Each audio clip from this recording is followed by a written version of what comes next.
สบายดีเนาะอันนี้ทีมเพื่อบัญญังคำสาวคำม้วนกำลังสีออกตัวไปแข่งขันอยู่สนามบ้านน้ำกำเห็นบอกเขาว่าเราบอกดังนับหรือมีนับทีมงานเพิ่งกระลายนะเนาะประเภท40 10 พาย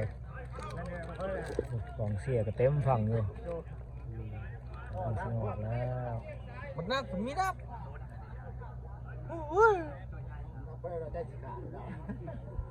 อยู่เขาลื่นเต้าเลยเต้าเลยหัวว่าเนี่ยฮะมาว่าเนี่ยเขาลื่นเต้าเนี่ยได้นับอยู่นับมาแล้วโอ้ได้จนเลือดยังแล้วไม่ได้เจอเปล่าเจอที่สายเจอไผ่ ผมใส่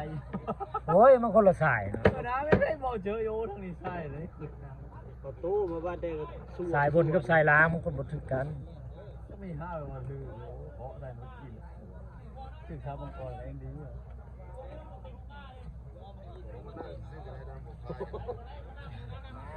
พอบ้านนึกคณะมานั่งให้นาใช่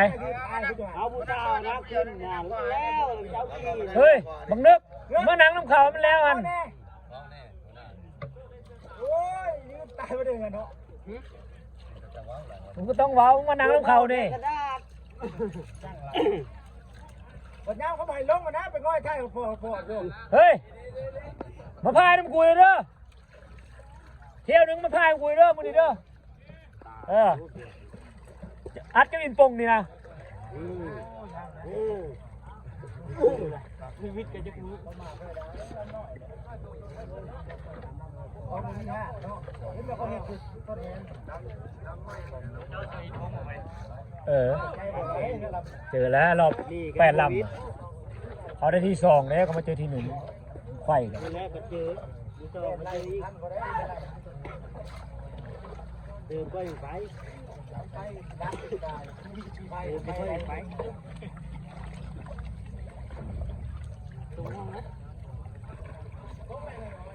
ยัง